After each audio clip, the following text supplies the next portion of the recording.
and you have published 9 books in a year. And since then, you have been doing this. What have been some of the most impactful moments for you over this time? There must have been some moments that gave you that wow.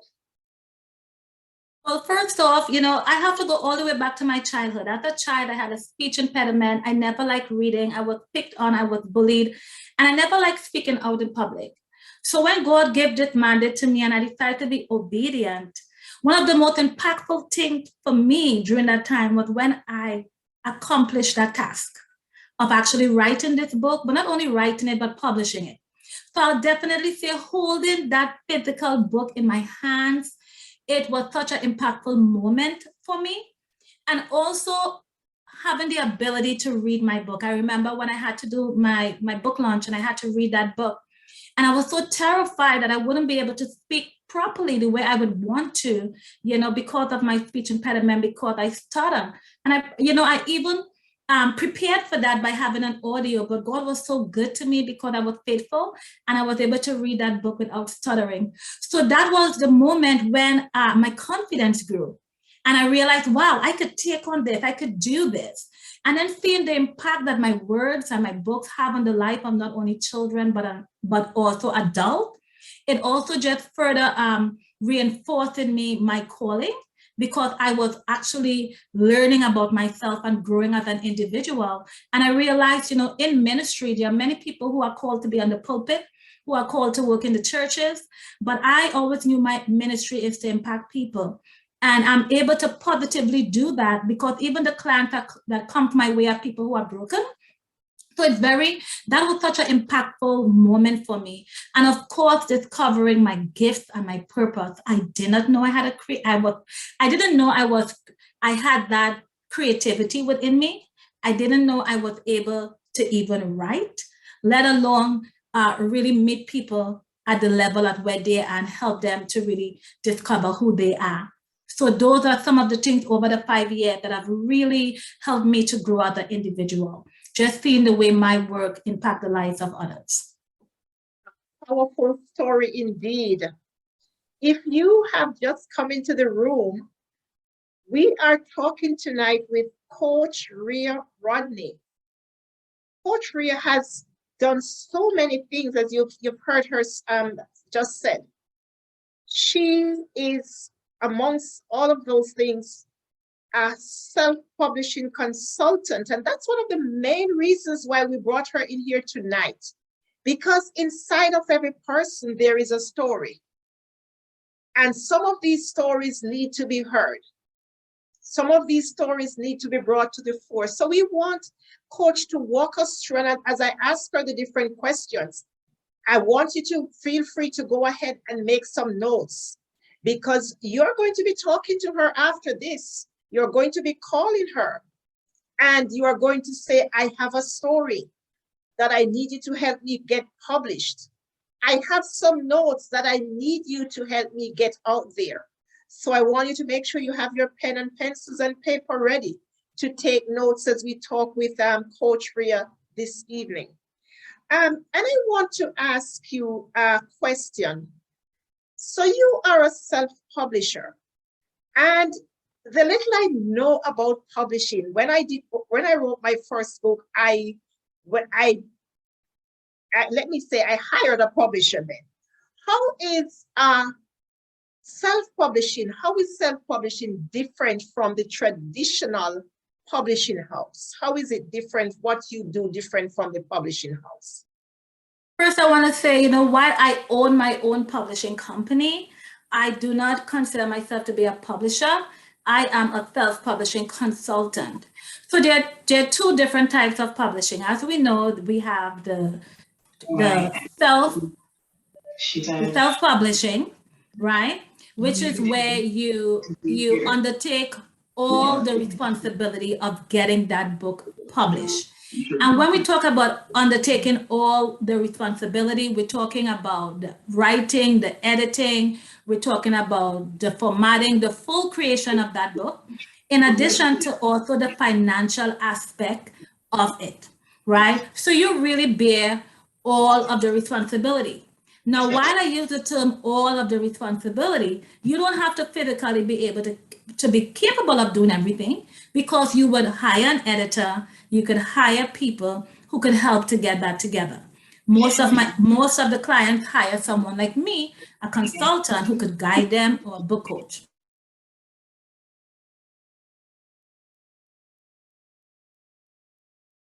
Coach Ria, one moment, please. You're on mute. Go ahead and unmute yourself for me, please. I'm so sorry. Go right ahead. It's okay. When we talk about traditional publishing, we are talking about the process of working with a third-party publisher to release that book. So when we talk about when we look more into that, it means that you are hiring somebody who are going to, first, a traditional publisher, they fund the cost. So you don't have to come out of pocket. And for many, that may be a good thing, right? They also have the different platforms that they're going to put the book on. But it's so important to know that, first off, your book is going to be imprinted under their company. It's going to be copyright under their company, right? They are also going to be paying you a very, very small percentage. So here you wrote this book. This book have the potential to be a great revenue generator, but you're not getting that because you basically give it to someone. Now, another thing with traditional publishing is that it takes forever to be seen. You need to get an agent.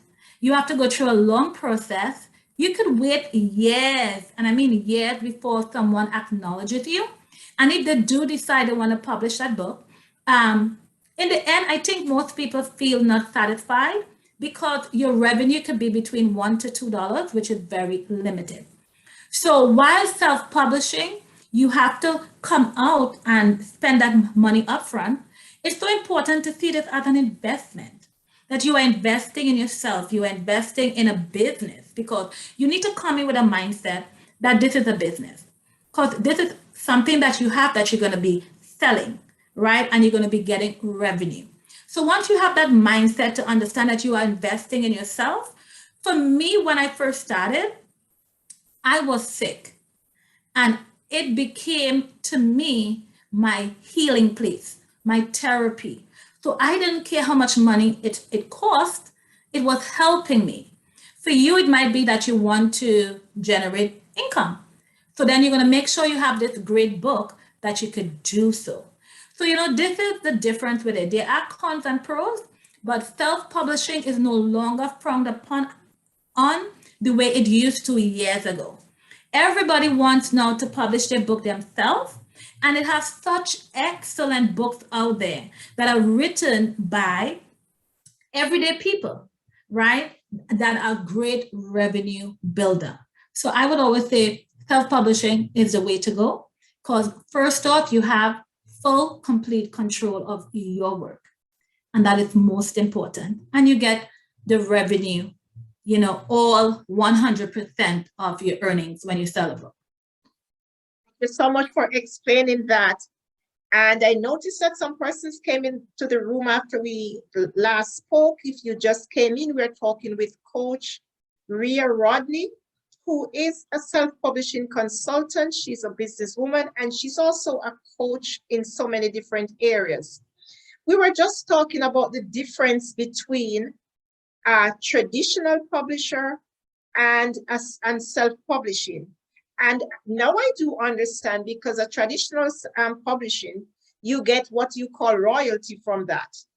But you can get all the proceeds of your book if you go through self-publishing, or most of it, let me say that, from your book. Am I correct? Sorry. I just wanted to just make this clear. So even when you're self-publishing, you're still going to have a platform that you have to self-publish on. Now, some people choose to create their book and find a local printer and only print copies of their book. So they don't have a platform like KDP or Ingram Spark. This platform will allow your book to be on Amazon and also many other online platforms. You could go that route and you will be getting 100% of your earning. When you use Amazon, let's say KDP, you get 60% royalty on your book. So you're still not getting 100% with KDP, but you have to understand that they are taking your book, they are doing the printing, they are doing the distribution, they're doing the customer service, they're doing all these things, and they're also planting you on various platforms. So on KDP, or if your book is on Amazon, you will be getting 60% and they will be getting 40%. That is still way, way much more that you will get from a traditional company. So if you were to have a book that's selling for $15, you will be getting a little over $5 royalty. If that same book was in the traditional company, you will be getting like $1, maybe $2. But you also have the ability to sell your book individually off of KDP, off of Amazon, and get 100% royalty. So you have the best of both worlds. And it's so important that you have your book on Amazon because they have thousands, or I should say millions of people right there who are already there. So you have the best of both worlds